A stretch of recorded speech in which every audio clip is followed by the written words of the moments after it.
إنها محرمة عليهم 40 سنة يتيهون في الأرض فلا تأس على القوم الفاسقين۔ ترجمہ: اللہ نے کہا اچھا تو وہ سرزمین ان پر 40 سال تک حرام کر دی گئی، یہ اس دوران زمین میں بھٹکتے پھریں گے۔ اے موسیٰ اب تم بھی ان نافرمان لوگوں پر ترس مت کھانا۔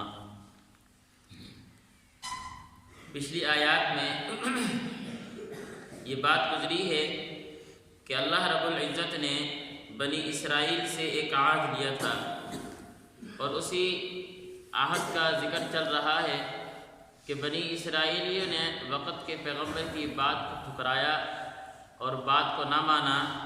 بالآخر اللہ رب العزت نے ان کے اس عہد توڑنے پر ان کو جو سزا دی اس کا ذکر کیا ہے کہ جس ٹائم موسیٰ علیہ السلام نے فرمایا تھا قال رب انی لا املک الا نفسی و اخی، اے اللہ میرا اختیار تو میری اپنی ذات پر اور میرے بھائی پر ہے، یہ جو بقایا قوم ہے اس پر میرا اختیار، میرا قابو نہیں چلتا۔ فافرق بینی و بین القوم الفاسقین، اے اللہ اب تو ہی ان کے درمیان اور ہمارے درمیان فیصلہ فرما دیجیے۔ تو اللہ رب العزت نے فیصلہ فرمایا فَإِنَّهَا مُحَرَّمَةٌ عَلَيْهِمْ 40 سَنَةً، جس ارض مقدس کی طرف اللہ رب العزت نے انہیں حکم دیے تھے کہ جاؤ ملک شام فلسطین کی طرف جہاد کرو اور قوم عمالقہ کو وہاں سے نکال دو، اللہ نے فرمایا کہ اگر یہ بات نہیں مانتے ہیں اور یہ کہتے ہیں اذهب انت وربك فقاتلا انا هؤلاء قاعدون، تو اب یہ 40 سال تک اب یہیں پر بیٹھے رہیں گے، اب ان کو آگے کا راستہ نہیں ملے گا۔ ملک شام ارض مقدس ان کے اوپر 40 سال کے لیے حرام کر دی گئی ہے۔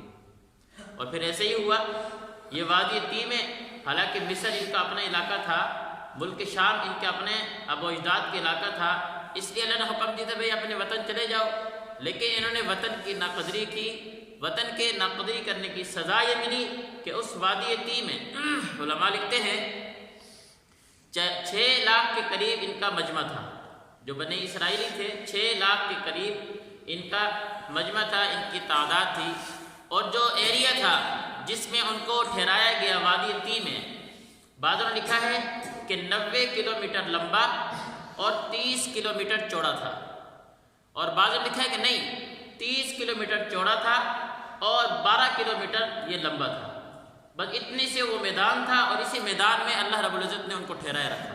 وہ صبح نکلتے تھے کہ چلو ہم چلتے ہیں مصر کی طرف، اپنے علاقے کی طرف، جب چل کے شام کو جب ہوتی تو دیکھتے جہاں سے نکلے تھے وہیں پہنچے ہوئے، حالانکہ کوئی ارد گرد ان کے باڑ نہیں لگائی ہوئی تھی، کوئی پہرا نہیں تھا، کھلا میدان تھا، چٹیل میدان، نہ درخت کچھ بھی نہیں تھا۔ اللہ رب العزت کے لیے کوئی چیز مشکل نہیں ہے، اللہ نے ایک چٹیل میدان کو ان کے لیے جیل بنا دیا۔ وہ صبح سے شام تک چل رہے ہیں، ارد گرد کوئی باڑ بھی نہیں ہے، جا بھی کئی مصر کی طرف رہے ہیں، لیکن اس ایریے سے، اس وادی تی سے جہاں پر ان کو محصور کیے گئے اس سے نکلنے کے نہیں نکل پا رہے ہیں۔ یہ اللہ رب العزت نے ان کے اوپر زمین تنگ کر دی تھی، اور اللہ رب العزت کے لیے کوئی مشکل نہیں ہے۔ اس کے باوجود بھی مفسرین لکھتے ہیں کہ وادی تی یہ ایسا چٹیل میدان تھا کہ یہاں پر کوئی درخت بھی نہیں تھا، کوئی سائے کی جگہ بھی نہیں تھی، لیکن حضرت موسیٰ علیہ السلام، حضرت ہارون علیہ السلام کی بدولت یہ 2 پیغمبر ان میں موجود تھے، اللہ نے ان 2 کی بدولت ان پر پھر بھی کیا ہے اپنا کرم احسان کیا کہ ان کے اوپر اللہ رب العزت نے بادل بھیج دیے، وہ سایہ کیا کرتے تھے۔ پیغمبر کی بات کو نہیں مانا، ٹھکرا دیا ہے۔ کہنے کے جو مقصد بتایا جا رہا ہے کہ اللہ کبھی بھی اپنے بندے کو جو ہے وہ خود جان بوجھ کر کیا ہے اس پر ظلم نہیں کرتے۔ انسان کو جو سزا ملتی ہے اس کے اپنے اعمال کی بدولت ملتی ہے۔ حضرت موسیٰ علیہ السلام، حضرت ہارون علیہ السلام 2 پیغمبر وہاں موجود ہیں، ان کی بدولت اللہ رب العزت 40 سال تک بادل کا سایہ ہے، جہاں جاتے ہیں بادل ان کے ساتھ ساتھ سایہ کرتا جا رہا ہے۔ روشنی نہیں ہے، شام کے ٹائم اللہ نے روشنی کا ستون لٹکا دیا، کھانے پینے کی چیزیں نہیں ہے، آسمان سے من و سلوا آ گیا، پانی نہیں ہے، موسیٰ علیہ السلام کے ساتھ ایک پتھر پھیرا کرتا تھا، جہاں بھی جا رہے ہیں وہ پتھر ساتھ ہوتا تھا، جب پانی ضرورت پڑی اس پر عصا مارا، 12 چشمے پھوٹ پڑے، ہر قبیلہ اپنا کیا ہے چشمے سے پانی پی رہا ہے۔ یہ اللہ نے کتنا ان پر کرم احسان کیا تھا، لیکن پھر بھی بات ماننے کے لیے تیار نہیں تھے. تو اللہ نے کیا فرمایا؟ فَإِنَّهَا مُحَرَّمَةٌ عَلَيْهِمْ 40 سَنَةً کہ وہ زمین ان کے اوپر 40 سال کے لیے حرام کر دی گئی ہے. يَتِيهُونَ فِي الْأَرْضِ یہ اس زمین میں بھٹکتے پھریں گے، اور بھٹکتے پھرتے رہے 40 سال تک. آگے کیا فرمایا اللہ نے؟ فَلَا تَأْسَ عَلَى الْقَوْمِ الْفَاسِقِينَ اے پیغمبر، اے موسیٰ، اب تم بھی ان نافرمان لوگوں پر ترس مت کھانا. یہ بڑی نازک بات ہے. اور یہیں پر ہم اگر دیکھیں، انہوں نے اپنے ملک وطن کی ناقدری کی، اللہ نے ان سے وطن چھین لیا 40 سال تک.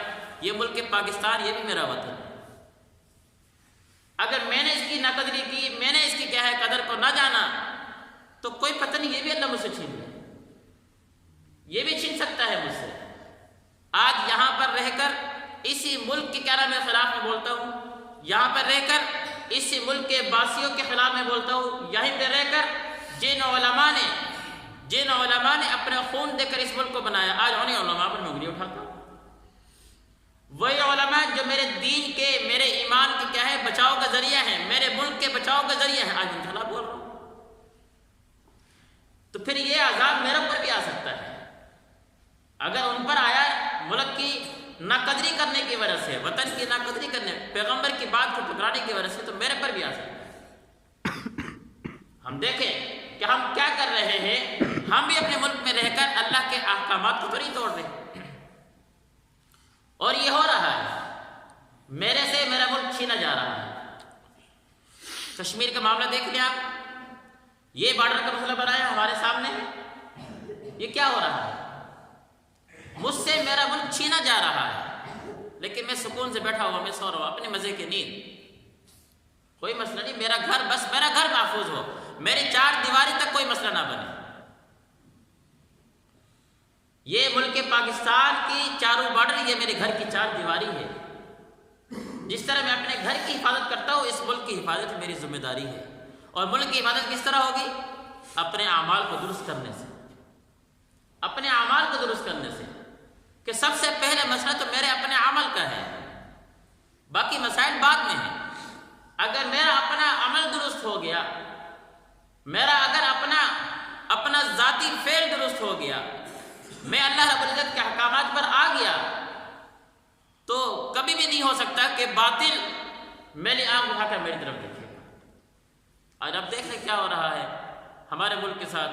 اس لیے قرآن مجید کا صاف اعلان ہے، فَإِنَّهَا مُحَرَّمَةٌ عَلَيْهِمْ 40 سَنَةً کہ اللہ رب العزت نے ان کو وقت کے پیغمبری کی نافرمانی کی وجہ سے، وطن کی ناقدری کی وجہ سے فرمایا فَإِنَّهَا مُحَرَّمَةٌ عَلَيْهِمْ 40 سَنَةً کہ 40 سال تک کے لیے ان کے لیے یہ زمین حرام کر دی گئی ہے. يَتِيهُونَ فِي الْأَرْضِ یہ اس زمین میں بھٹکتے پھریں گے. فَلَا تَأْسَ عَلَى الْقَوْمِ الْفَاسِقِينَ اے موسیٰ اب تم ان نافرمان لوگوں پر ترس مت کھانا. اللہ ہمیں سمجھنے کی اور اس ملک کی قدر